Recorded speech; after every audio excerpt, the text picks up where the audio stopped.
Et si le problème n'était pas que tu manques de discipline, mais que tu avais mal compris ce qu'était réellement la discipline. Parce que non, être discipliné ne signifie pas se lever tous les jours à 5 heures du matin, faire 1 heure du sport et vivre en permanence dans la contrainte. Pendant longtemps, moi aussi, je pensais qu'être discipliné, c'était se forcer à faire des choses qu'on n'avait pas envie de faire. Puis, j'ai compris que la discipline était beaucoup plus liée au respect de soi que je le pensais. Dans cette vidéo, je vais donc revenir sur ce qu'est réellement la discipline et la différence avec la motivation. Pourquoi on a du mal à être discipliné et surtout, comment le devenir sans tomber dans les faux conseils du genre réveille-toi tous les jours à 5 heures du matin et n'aie aucune excuse. Et je vais aussi te parler d'une chose qui m'a fait réaliser que j'étais capable d'être disciplinée dans ma vie, la prière. Alors n'hésite pas à regarder la vidéo jusqu'à la fin. Déjà, avant d'aller plus loin, pour ceux qui ne me connaissent pas, moi c'est Farida, alias Rock Universe. Et ici, on parle tout simplement de comment devenir la meilleure version de soi sans faire semblant. Alors, si c'est un contenu qui t'intéresse, n'hésite pas à t'abonner, à me laisser un petit commentaire et un petit like. Ça me ferait énormément plaisir. Je serais très contente de te répondre. Et je te laisse tout de suite avec le sujet de la vidéo. Déjà, pour commencer, quelle est la différence entre la discipline et la motivation? Discipline ne signifie pas se forcer à faire des choses qu'on n'a pas envie de faire à chaque fois. Non, c'est tout simplement agir conformément à ce qui compte pour toi, même lorsque ton envie du moment dit le contraire.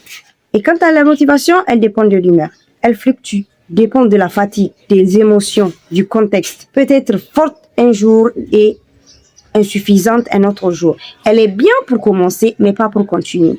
Vois la motivation comme la météo. Il y a des jours où ça va et il y a des jours où ça ne va pas. Quant à la discipline, elle permet de continuer même quand la motivation est absente. Elle repose davantage sur une décision que sur une émotion ou bien ton humeur. Elle peut être douce et réaliste. Il y a une nuance importante que je voudrais signaler. La discipline, ce n'est pas de faire les choses même quand on est épuisé.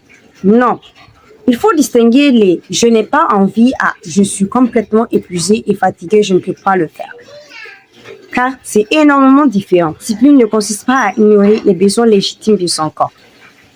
Pendant que la motivation te demande « est-ce que j'ai envie de le faire ?» La discipline, elle te dit « est-ce que c'est réellement important pour moi ?» Pourquoi on n'arrive pas à être discipliné? Il existe 4 raisons principales que je remarque la plupart du temps. On a appris à associer la discipline et la souffrance. On pense que être discipliné, ça veut forcément dire souffrir. Les gens qui montrent des réveils à 5 heures du matin, 2 heures, 1 heure de sport, tout le jour, aucun repos, aucune détente, tout le jour en mode action, action, action, que ouais, c'est ça être discipliné. Non, ça, ce n'est pas de la discipline. J'ai compris qu'une fois qu'on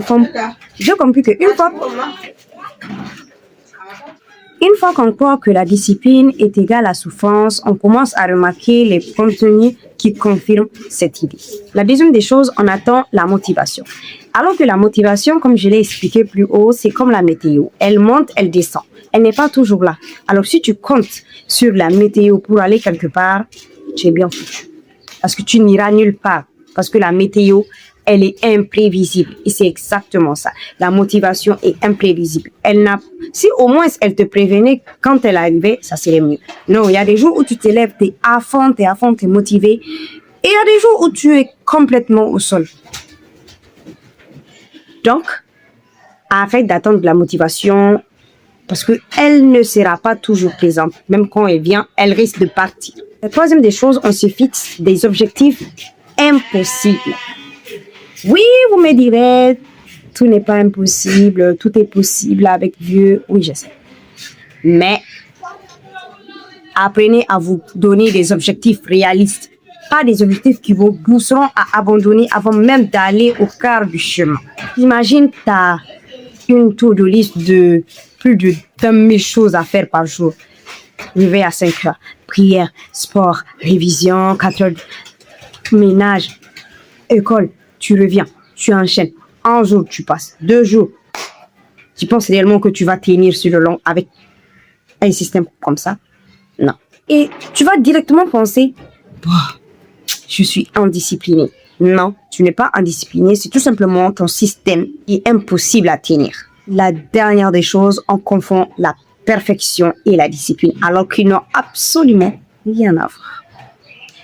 Être discipliné ne veut pas dire être parfait. C'est faire les choses avec toutes les perfections du monde parce que la perfection, c'est un mythe et tu ne l'atteindras jamais. Je le dis tout le temps, la perfection, c'est un mythe. Tu ne peux pas atteindre la perfection. Je pense pas que ce serait possible. Comprends qu'une personne disciplinée peut procrastiner. Une personne disciplinée peut rater une journée. Une personne disciplinée peut avoir une mauvaise semaine. La différence entre celle qui est disciplinée et celle qui ne l'est pas, c'est qu'elle, malgré tout ça, elle revient. Parce que la discipline, ce n'est pas le fait de ne jamais tomber, mais de revenir malgré le fait qu'on soit tombé. Comment réframer sa croyance sur la discipline? La première des étapes, c'est identifier la croyance. En te posant la question, qu'est-ce que je crois sur la discipline? Exemple, je dois m'efforcer pour être discipliné. Après avoir identifié la croyance, tu la questionnes. Est-ce que c'est réellement vrai?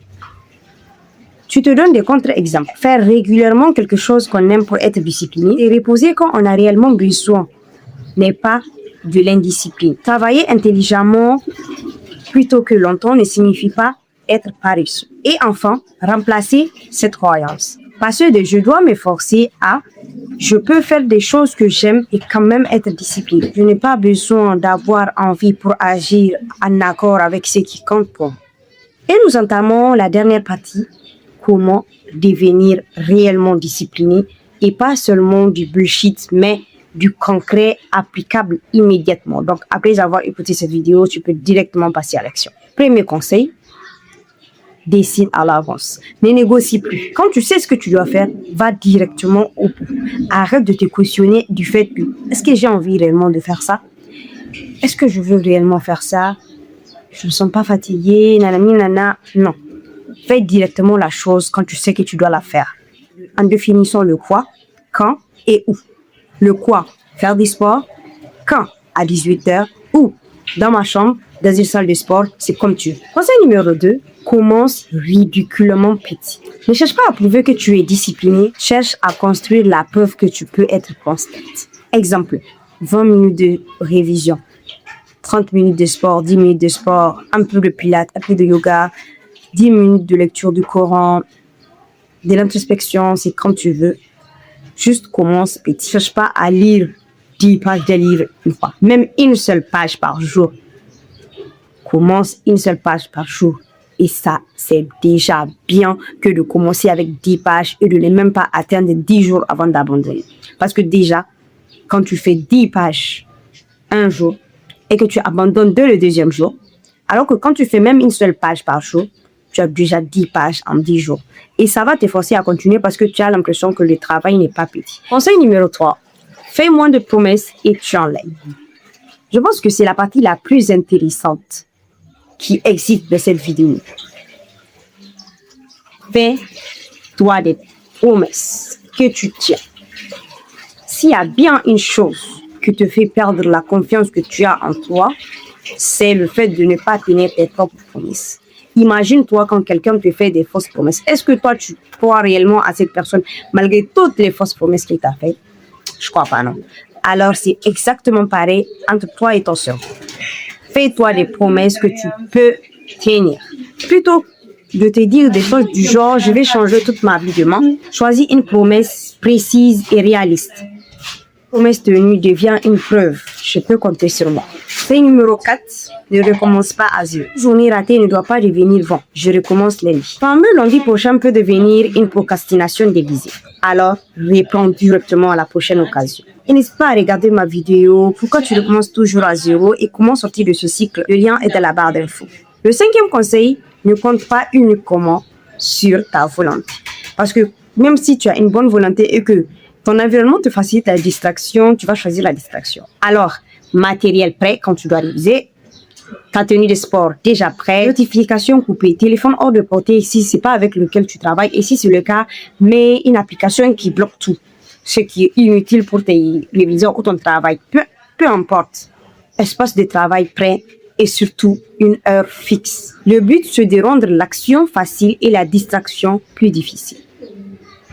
Et enfin, nous arrivons à la fin de la vidéo dans laquelle je veux parler de quelque chose qui m'a fait réaliser que, en fait, j'étais capable d'être disciplinée. La prière. Parce que ma prière ne dépend pas de mon humeur, de ma motivation. Elle est liée à une priorité supérieure. Quand tu définis une priorité claire et qui compte vraiment pour toi, alors tu fais une action régulière chaque jour. Ne dépend pas de ton humeur. Donc, ce que j'aimerais que tu comprennes, c'est prière, priorité, action régulière qui ne dépendent pas de l'humeur. Pareil pour les études. Études, priorité, action régulière qui ne dépendent pas de l'humeur. Projet, priorité, action régulière qui ne dépendent pas de ton humeur. Parce que j'ai compris que si j'étais tellement disciplinée dans ma prière, c'était pour une raison qui était beaucoup plus profonde que simplement cocher des cases. C'était parce que j'avais une akhira à construire. Ma prière, elle ne dépend pas de l'humeur ni autre chose. Je ne dis pas que ma prière est parfaite. C'est de ça que je parle. Je ne dis pas que je prie parfaitement bien ou autre. Non, c'est juste que je suis régulière. Et c'est ça que je cherche à te faire comprendre. La régularité, elle bat tout. Tu n'as pas besoin d'être parfait pour être régulière. Être régulière ne veut pas dire être parfait. C'est faire de son mieux encore et encore, même quand ton humeur te dit de faire le contraire. Ma prière m'a permis de comprendre un principe de discipline que je veux maintenant appliquer le reste de ma vie. Aujourd'hui, je ne vois plus la discipline comme le fait de devenir une machine qui travaille sans arrêt. Je la vois plutôt comme une forme de respect envers moi-même. Parce que je fais ce que j'ai décidé de faire, même quand mon humeur me dit le contraire. Je montre à la personne que je veux devenir que ses objectifs comptent. Et surtout, je deviens quelqu'un sur qui je peux compter. Alors, ne cherche pas aujourd'hui à être discipliné. Choisis tout simplement une petite promesse que tu peux tenir et tiens-la. Parce que la meilleure façon d'apprendre à se respecter, c'est de simplement croire en sa propre parole. Travailler avec discipline et avancer avec tawakkul. Et je vous dis à très vite dans une prochaine vidéo. Prenez soin de vous, Inch'Allah. Assalamu alaikum.